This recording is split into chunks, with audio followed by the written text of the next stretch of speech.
پرسیارێک من لێ کراوە خۆشەویستەکانم، ئایا مناڵ تەمەنی بگاتە چەند ساڵان دروستە بهێنرێ بۆ مزگەوت، و ئایا مەرجەکانی هێنانی بۆ مزگەوت چییە؟ خۆشەویستەکانم، لە حەدیثی پێغەمبەر هاتووە صلی الله عليه وسلم مناڵ تەمەنی بگاتە 7 ساڵان فێری نوێژەکرێ. لە 7 ساڵانەوە ئیتر مناڵ فێری نوێژەکرێ. بۆچی؟ چونکە لە 7 ساڵان مناڵ تەمیزی هەیە، ئەتوانێ خۆی پاک کاتەوە، ئەتوانی فێری کەی دەستنوێژ بگرێ. لە پێشی 7 ساڵان زۆر جار مناڵ هێنانی بۆ مزگەوت بەڕاستی لە مزگەوتە کارەسات دروستەکە. جاری وایە بینی زەکاتە خۆیان، زۆر جار بینیمانە مناڵ لە مزگەوتە میزی کردوتە خۆیان، بگرە خۆشی پیس کردووە، فەرشی مزگەوتی پیس کردووە.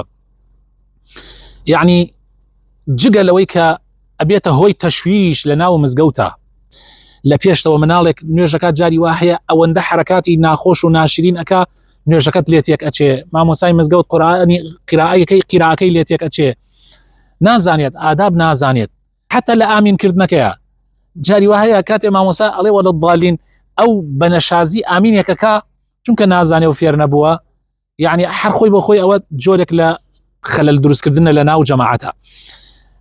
ئەمە ئەگەر زەرەری تر لە ئامێرەکانی مزگەوتیش نەدا، جاری وا هەیە زەرەریان هەیە بۆ ئامێرەکانی مزگەوت. من مناڵم بینیە لە کامیرەی مزگەوتەکەەوە تەماشام کردووە، حالە سەر منبەرەکە خەریکی مایکەکانە، خەریکی جیهازەکەیە، و جاری وایە سەماعی مزگەوتەکە ئەکەنەوە لە غەیری کاتی نوێژەکانە بانگ ئەدەن، شت ئەڵێن. یعنی بەڕاستی ئەمە هەمووی هۆکارەکەی بۆ چی ئەگەڕێتەوە؟ هۆکارەکەی بۆ ئەگەڕێتەوە کە ئەو مناڵە تەمیزی نییە، بۆ ئەو مناڵە نەگەیشتۆتە حەدێک کە بزانێ مزگەوت چییە. دوای 7 ساڵان بە جوانی فێری ئەوە بکە چۆن خۆی پاکە کاتەوە، و لە ماڵیشەوە بە جوانی فێری ئادابەکانی مزگەوتی بکەن. ئەم جا خۆشت سەرپەرشتی بکە کاتێک ئەیهێنی بۆ مزگەوت ماوەیەک، هەتا تەواو ئەزانی کەوا ئەو مناڵە کامڵ ئەبێ و عاقڵ ئەبێ، ئەم جا ئەتوانی دەستی لێ بەردەیت و خۆی بەتەنیا بێ بۆ مزگەوت. باوەڕەکەن خۆشەویستەکانم، لە کۆمنتەکانە کە بۆ من کردویانە ئەم هەفتە یەکێک نووسێتی، طبعا ئەمە یەکەم کۆمنت نییە، دەیەها جار ئەمەیان بەدەم پێوتم و بە کۆمنتیش نووسیانە مامۆسا ئێمە لە ناوە ڕێگامان نەبووە لە مزگەوت ئەم جمعە نوێژ بکەین، لە دەرەوە مناڵ ئیشێکیان کردووە بەڕاستی نەمانزانیوە، نە خوتبە چی ئەڵێ و نە نوێژەکەیش بەو شێوە کردمانە کە دڵمان لە لای نوێژەکەمان بێ. یعنی ئەمە لە ڕاستیە ئەو پەڕی خەلەلە، ئەو پەڕی خەلەل. یعنی ئەو مناڵانە هەیەنەتیانە هەرزەکارە. من جاری وا بۆ خۆم ڕۆیشتم تەماشام کردن و نەسیحەتم کردن، هەیەنە تەمەنیان 12 ساڵە فێری ئادابی مزگەوت نەکراون. ئەمە چۆن ئەبێشتیوە؟ چۆن ئەبێ برا بەڕێزەکانم؟ ئێوە خۆتان بڵێن، یعنی ئێوە بۆ ماڵەکانی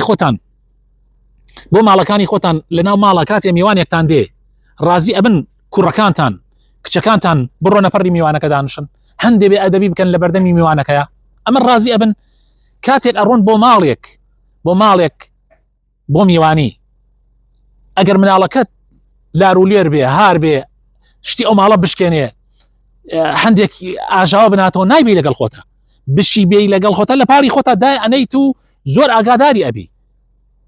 یعنی بەو شێوە ئەی باشە قەینە ماڵی خوا هەراوە بەرەڵاکەین، یعنی ماڵی خوا هەرکیە بۆ خۆی بێ ناکرێت، نابێت. خۆشەویستەکانم، ئەمە غەڵەتێکی زۆر گەورەیە.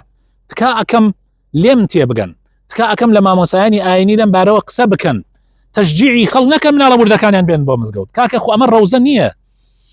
یعنی خەڵ لە ماڵەوە ژنەکەی بێزارە لە دەست مناڵەکەی، ئەی لەگەڵ پیاوەکە ئەینێرێ بۆ مزگەوت، شتی وا چۆنە بێ برا؟ ئەمە غەڵەتێکی زۆر گەورەیە.